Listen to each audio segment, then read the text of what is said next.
Management is not simply about delegating tasks to employees or laying out a plan for a group of workers and monitoring their efforts to make sure the project is completed on time.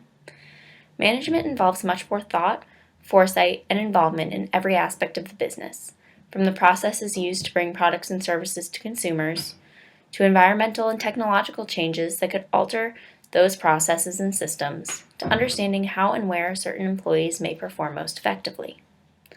This requirement of managers to be knowledgeable about their business, to predict what decisions would be most effective for the company, and to understand the present and future of the environment in which they do business was key to the rise of telecommuting. Telecommuting is the process by which employees work from somewhere other than the company office, whether that be at home, at a coffee shop, or elsewhere, and use technology such as email, the internet, and cell phones to stay in close contact with their coworkers and ensure that they remain on schedule and are producing complete and effective work. Reasons for telecommuting vary between employees, and employers differ in how often and to how many people they offer the option of working off-site. Employees may not want to or may not be able to afford to live in a company's hub city, particularly if the company is located in a big city like Chicago or New York. Especially for young people, it's becoming much more difficult to find affordable housing in these cities and the surrounding areas. Telecommuting is also useful for parents who may need to spend some time at home with their children while still being able to work. Or perhaps the employee just focuses better and can therefore work more efficiently when at home rather than surrounded by other people in a busy office. Whatever the reasoning, the advances and changes being made in the technological industry are making telecommuting even easier, and some experts suggest that it may be the way of the future for many companies. According to the textbook, one study found that about 40% of workers in the United States were allowed partial or complete telecommuting. AT&T and IBM are two companies with almost half of their employees having the flexibility to work wherever they choose. Telecommuting can be effective for cutting costs, increasing employee satisfaction, and potentially increasing efficiency within a company. However, some companies still aren't jumping on board. Fairly recently, Yahoo CEO Marissa Mayer announced that there would be no telecommuting within the company. While many were shocked at this announcement, there can be negative consequences to telecommuting, and prohibiting it can be a positive choice for some companies. As Maura mentioned, Yahoo recently banned telecommunicating or a work from home option for their company. A recent Fortune article discusses CEO Marissa Mayer's reasons behind the ban. Work from home options have become increasingly popular, especially with the modern day expansion of the internet. Telecommunicating offers many flexible advantages, but some companies believe it is not the best route to take. As in Yahoo's case, Mayer stated, "It's not what's right for Yahoo right now." It was wrongly perceived as an industry narrative. While some might think that a company centered around the internet would be an obvious choice for work from home capabilities, Mayer brings up an interesting point. She mentions that while people might be more productive working alone, people are more innovative and collaborative while working together. She also stated that some of the best ideas come from pulling two ideas together. Mayer previously worked for Google and helped create an innovative and inspired culture there. She led the company to the #1 spot on Fortune's list of the 100 best companies to work for.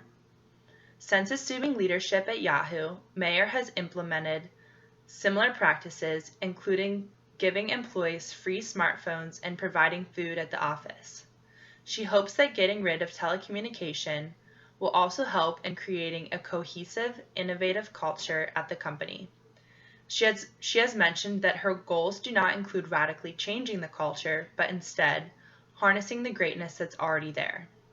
The ban in telecommunication will affect approximately 200 out of about 12,000 employees, so while it will be a significant change, it should not have too large of an effect on everyday operations.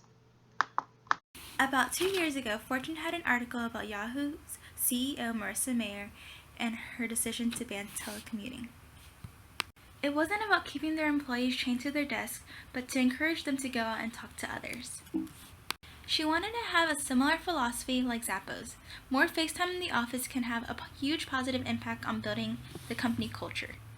Zappos thinks of its brand with the terms of the 3 C's: clothing, customer service, and company culture, which is one of the company's #1 priority and core to the business strategy. It is said that if you get company culture right, you will also get the other 2 C's right as well. Community is greater than or equal to office, and office is greater than working at home. Based on the research in the article, it is said that when a city doubles in size, productivity and innovation increases by 15%, but when a company grows, the productivity per person decreases. Therefore, it is important to get involved with the community, which will ultimately help the company. To close, telecommuting as a form of work has been increasing due to the availability and ease of technologies, and its benefits certainly cannot be denied. Telecommuting saves employers money and resources, and can save employees the time and stress of commuting to designated offices multiple days out of the week. As our article highlights, however, telecommuting can certainly have a negative impact on a company's culture as well. As a telecommuter myself, there are times when it would be certainly helpful to walk over to a coworker's desk and communicate face-to-face rather than waiting for an email response. While a complete ban on telecommuting may not necessarily be the most viable option, as with CEO Marissa Mayer's decision for Yahoo, there can certainly be innovative ways and alternatives put in place to address the need for communication amongst employees and managers.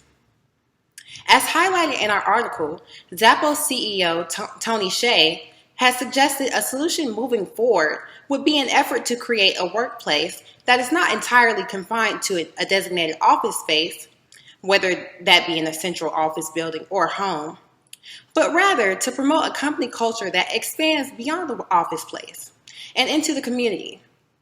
He believes that this is key to creating a sound environment that will not succumb to the fatality of sameness, and that can ultimately bring business innovations to new heights.